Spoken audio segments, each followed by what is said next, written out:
Selamat siang, saya Fisti Nadira Zana. Saya bersekolah di SD Negeri 2 Jiletri, Kecamatan Buayan, Kabupaten Kebumen, sedang mengikuti lomba mendongeng FLS 3N 2026 pada hari Sabtu 2 Mei 2026 akan menceritakan dongeng berjudul Hakim yang Cerdik. Penulis M.B. Rahimsyah AR, penerbit Lingkar Media. Di tepi hutan yang subur, ada sapi betina, sapi jantan, dan seekor anak sapi yang beranjak remaja. Pemandangan di tepi hutan yang indah dan rumput yang hijau subur membuat mereka gembira. Bu, saya mau jalan ke tepi sungai. Boleh, tapi jangan jauh-jauh ya, kata Bu Sapi. Iya Bu, sapi muda itu berjalan ke tepi sungai. Ia melihat berbagai hewan kecil di sekitar sungai. Hatinya merasa senang saat melihat katak berloncatan kian kemari. Tak terasa, ia sudah sangat jauh meninggalkan tempat kedua orang tuanya. Tolong! Tiba-tiba ia mendengar suara merintih. Di depan sana ada seekor buaya sedang tertindih pohon yang patah. Tolong! Tolonglah aku! Rintih buaya dengan suara memelas. Kau kenapa Pak Buaya? Tanya sapi sambil mendekat. Aduh sapi yang baik, sudah 2 hari aku tertindih kayu yang besar ini. Siapa yang menindihmu Pak Buaya?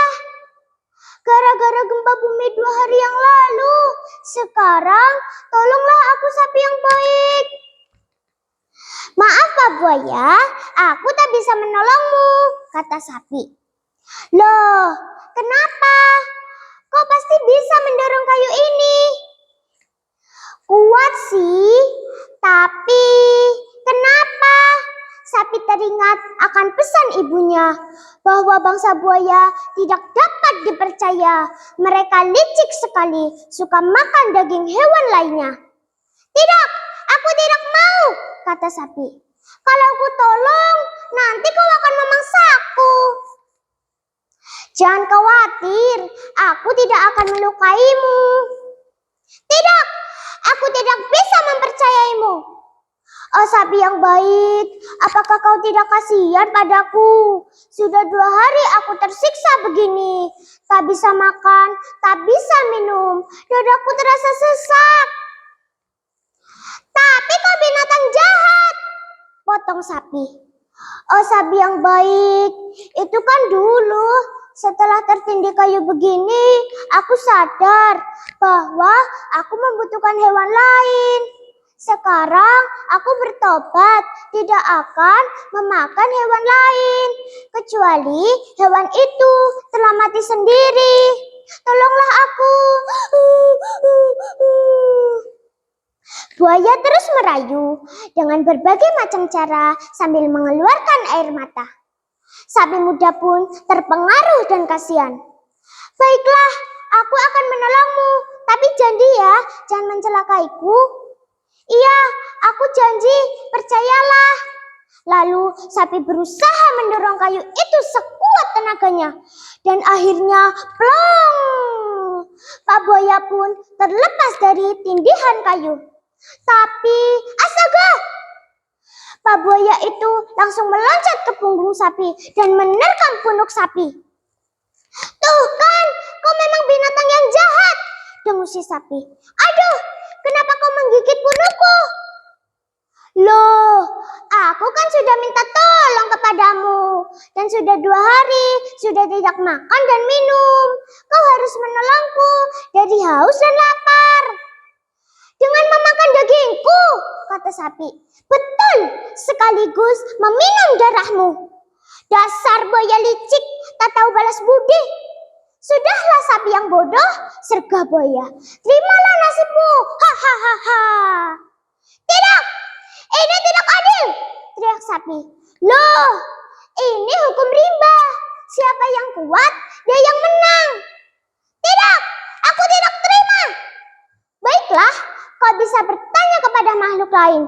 Boleh hewan atau benda apa saja, mereka pasti akan membenarkanku, sahut buaya. Ya, aku akan minta keadilan, kata sapi. Kebetulan ada tikar lapuk yang hanyut di sungai. Hei tikar, tolonglah aku akan kecurangan ini, ucap sapi. Tikar pun menjawab bahwa buaya benar, terima saja nasibmu. Aku juga mengalaminya ketika keadaanku masih baru. Aku dipakai, setelah lapuk dan banyak bolong, aku dibuang ke sungai. Nah, benar kan? Kata buaya. Tidak. Nah, itu ada keranjang hanyut, protes sapi. Keranjang, tolonglah aku dari kecurangan Pak Buaya. Jawabannya pun sama seperti tikar. Ketika masih baru, aku dipakai. Setelah rusak, aku dibuang ke sungai. Nah, benar kan? Sahut buaya. Tiba-tiba ada seekor bebek. Sapi pun meminta pendapat bebek. Bebek pun menjawab, kukira buaya benar, manusia juga kejam. Ketika aku masih muda dan bertelur, aku dipelihara. Ketika aku sudah tua, aku disembelih. Untung aku bisa melarikan diri. Mereka mau seenaknya sendiri. Ho ho ho. Mau mengadu kemana lagi kau sapi? Kebetulan ada kancil lewat. Kancil, tolong aku, kata sapi. Buaya pun tetap yakin kancil akan membelanya. Baiklah, kata kancil.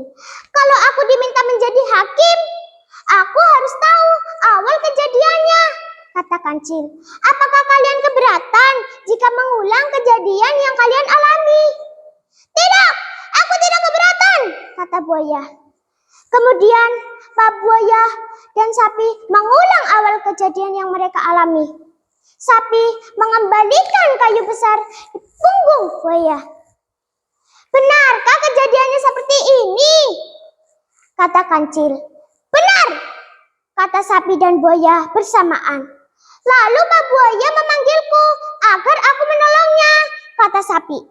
Kancil pun mendekati sapi sambil berbisik lirih. Ayo kita tinggalkan buaya yang jahat ini. Tanpa basa-basi, sapi pun lari mengikuti arah kancil yang sudah meloncat lebih dulu. Hei, tunggu! Teriak buaya. Sapi dan kancil tak menghiraukannya sambil berkata, makanya jangan terlalu rakus dan tak tahu balas budi.